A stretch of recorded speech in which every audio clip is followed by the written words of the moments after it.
with, and if he lands with a flexion that is less than what he had preoperatively, it is something that he's not going to like. What you need to understand here is how you treat the extensor mechanism. And what we do not tend to understand is that the muscle and the tendon will stretch differentially.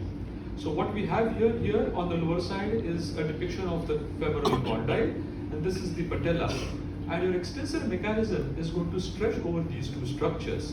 So if you inadvertently increase the patellar height, you are going to get loss of flexion. So you need to be very careful with that particular step. Or if you increase the flexion height and if you increase the posterior offset of the femur, again that is going to lead to loss of flexion.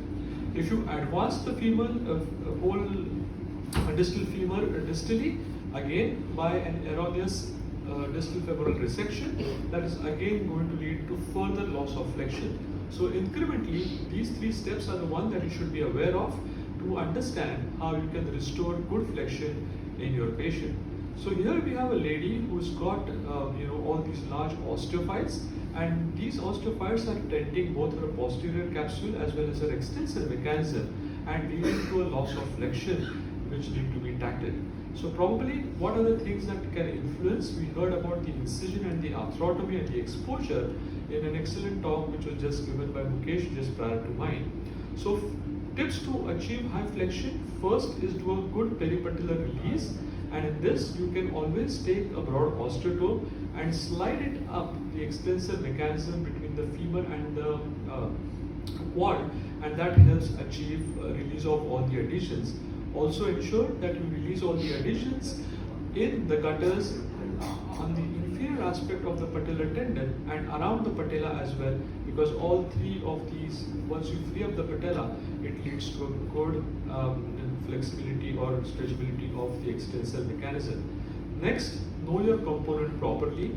Know how much metal you have in your distal femoral resection and account for the same by resecting distal femur exactly equivalent to how much you need to resect. Do not forget to add a millimeter for the curve which is there with your patellar saw. Most important, do not try and increase the anterior offset, so as to say, if you increase the amount of metal that you put in the anterior aspect of your femoral resection, you lead to decrease in the space on the anterior side. You tend to push the patella more towards the anterior aspect, and then you get loss of flexion.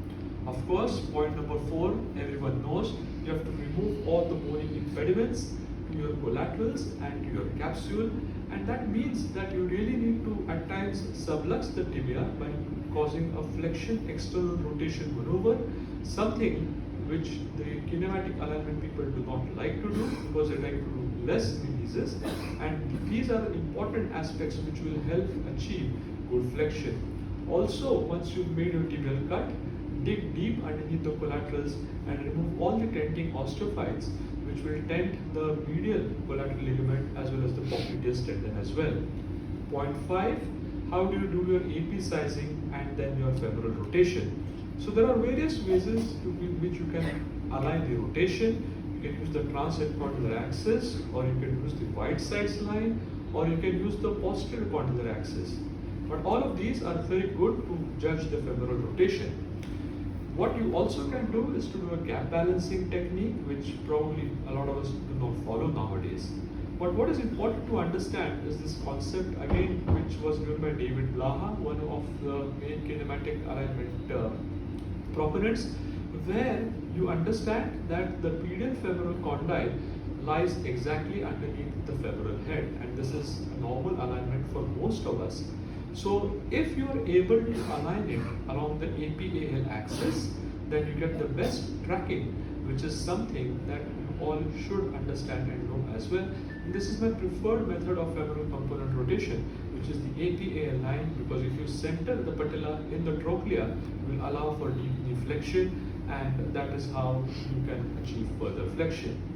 Once you've done all of these, then you need to go to the back of the knee. If you're doing a CR knee, of course you need to remove all the bony impediments for the PCL, and of course you need to take care of the posterior femur and the posterior notch as well completely with a curette and with a Dennis type of an osteotome to try and reach right around the back and release some of the capsule. So all of these are essentially important that you get rid of bony impediments as well as the soft tissue impediment as well. Restoration of tibial slope becomes critical. You do not want to go into a negative slope. Understand your prosthesis, whether you're doing a CR or a BS knee, and based on that you will need to adjust your slope accordingly.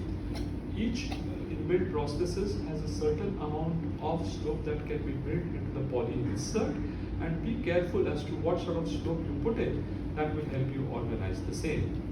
Point 8 is to position the tibial tray, try and shift it as posterior as possible, and once you've done that, remove the anterior bone which will impinge upon the patellar tendon. This becomes pretty critical because if you do not remove this bone here, as your knee falls into deep flexion, your patellar tendon will impinge on the anterior tibia, and this is exactly what you want to achieve at the end of your surgical procedure. So if you follow these 8 tips, you will be able to achieve good flexion. I will definitely tell you that this is a part and parcel of the approach and the arthrotomy. This is nothing that you do completely differently, and this is the same patient at the end of the surgery where you can achieve high flexion by following basic principles.